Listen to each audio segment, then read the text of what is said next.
ESC stehen ja auch zwei Visionen von Europa zur Wahl: abschotten und abgrenzen oder weiter öffnen und zusammenarbeiten. Deshalb blicken auch Il suo quartier generale poi dovrebbe venire qua per fare il suo discorso in questo palco alle mie spalle.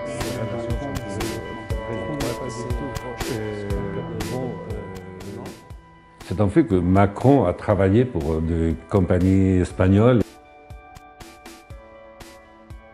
Il connaît assez bien l'Espagne quand il était banquier, qu'il a un réseau de relations en Espagne, pas politique, mais des relations très influentes. On s'attend à quelque chose de nouveau au niveau européen.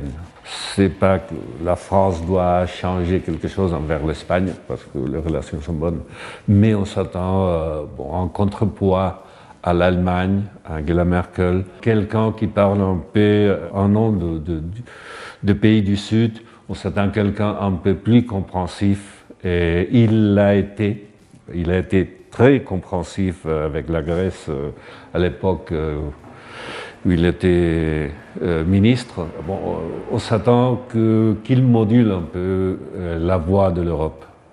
Jusqu'au présent, la France a resté un peu immobile, un peu impuissante dans l'Europe. On s'espère que ça va changer. Ça devrait changer avec Macron.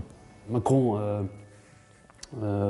pourra coopérer mieux avec les Allemands, probablement avec Merkel.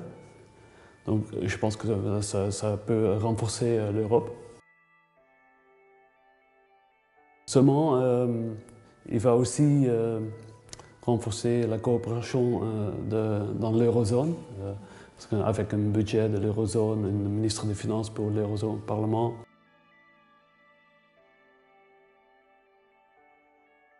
Et ça, je pense que c'est pas toujours bien vu aux Pays-Bas, parce que les Néerlandais ont beaucoup peur qu'il y aurait un transfert d'argent du nord vers le sud de l'Europe.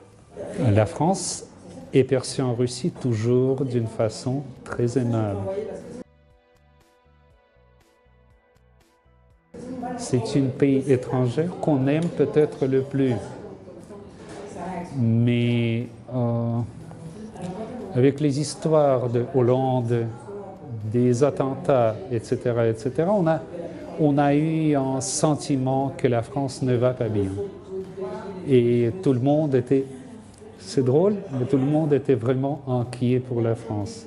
Par exemple, plusieurs Russes étaient pour Marine Le Pen parce qu'ils pensaient que peut-être c'est elle qui va réformer la France. Je pense que pour les Russes, il est trop moderne. Il est trop moderne, trop jeune, trop banquier. En même temps, il me semble qu'il y a une certaine espérance qu'avec lui, les choses vont changer. L'image, ce sera plus dynamique, jeune, intéressant, avec le bon anglais. La place de la France doit changer. Elle mérite vraiment mieux. N'importe qui sera mieux pour la Russie que François Hollande. C'est bon. Donc c'est déjà bon. Après, on va voir, parce que Poutine a félicité M. Macron, mais il l'a fait avec un télégramme, pas avec un appel direct, donc il a pris une certaine distance. On dit que M. Macron est un grand charmeur. Et après, on va voir s'il pourra faire quelque chose.